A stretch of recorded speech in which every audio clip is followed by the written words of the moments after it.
Ijasheen na laaltee lapheekoo seente.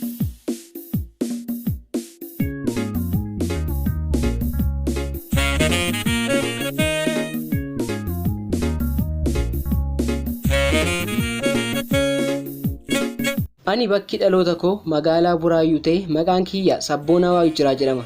Namaaf gaaffii ta'uu danda'a haalli jaalala koo garuu ani homaa tokkoyyuu hin beeku hin yaannes. Calluma jedheen akkuma yeroo kaanii hojii koo kan idilee raawwachuuf bakkan kireeffadhee jiru bahee bakka hojii kootti adeeme. Osoon adeemu wanta ani hin yaanne namni akkasii hin uumama kan nama hin jechisiisne baay'ee bareedduu miidhagduu kan laphee nama hattu tokko waliin karaa irratti walitti dhufne.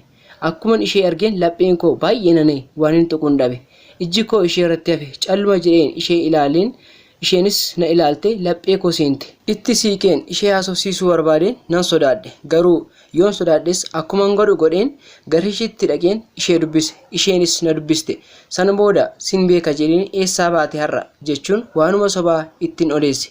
Kanaan dura soba dubbachuun anaaf salphina yoo ta'es har'a garuu sobuun koo dirqama naaf ta'eera. Isheenis eessatti na beektaa ani tasa si hin beeku naan jette. Jennaan sirrii keedha atiin irraanfachuu dandeessa garuu waliin barnoota xumurre baachi tokko turre jedheen kan hin jirre ittiin hime. Maaf baachaa naan jette na bira dabartee sokkuuf gaafa kaatu akkas naan jette. Yeroo biraa wal argine haasofna amma nan ariifadha jettee na bukkee dabartee sokkite.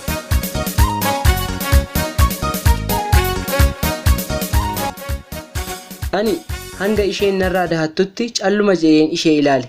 Isheen ija koo jalaa dahattee jennaan gara hojii kootti isan qajeeleeru dhiiseen gara isheen itti deemtu gaafan hordofu waajjira mootummaa tokko keessa seente. Sana booda suuta jedheen gaafan duuba isheerra gara waajjira sanaatti ol galu sababa waajjirri sun gamoo guddaa ta'eef iddoo isheen galte argachuu hin dandeenye. Deebi'ees osoo gara hojii koo hin deemin galeen siree koo irra ciiseen ishee yaaduu eegale. Ijaan argee hin beeku. Daqiiqota keessatti akkas jijjiiramuun koo gaaffii natti ta'e.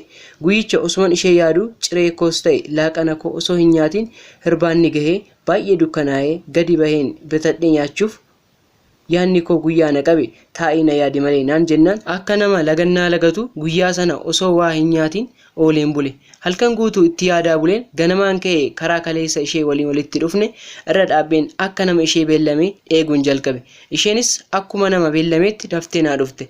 Isheen dhuftee jennaan itti deemeen nagaa gaafadhe. Achumaan maqaa koo itti hime. Isheenis maqaa ishee Jiituu naan jette. Maaliif teenyee hin taphannu jennaan ayi amma nan ariifadha naan jette. Anis amma hin jenne guyyaa biraan siin jedhe jennaan rakkina hin qabu naan jette tole siifan bilbila jedheen garuu bilbila kee hin qabu jennaan bilbila ishee naa laatte anis isheenis gara hojii keenyaatti sokkine.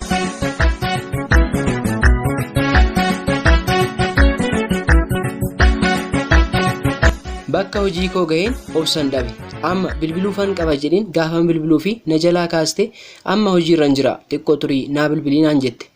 Akkuma isheen naan jette xiqqoo tureen bilbile. Sana booda laaqana nyaachaa osoo taphannee maal sitti fakkaata gaafan jedhuuni laaqana illee hin qaqqabu yoo dhibe hirbaata irratti naan jette. Anis gammadeen tole siifan bilbila jedheen guyyaa sanaa kaasne walitti dhufeenyi keenya cimachaa dhufe. Hiriyoomne hiriyummaan keenya gara jaalalaatti jijjiirame ijji ishee anaan hidhamtuu ishee na taasise. Kunoo hanga har'aatti wal faana jirra. Jaalala keessan isiniif haa jaallatu nuun jedha. Yeroo keessan waan nu laattaniifis guddaa galatoomaa. Bareedduu na waashgama wanniste qalbii koo wanne irratti wanniste qalbii koo wanne irratti na jaalatan siise hambiste abdii koo karaa irratti hambiste abdii koo karaa irratti.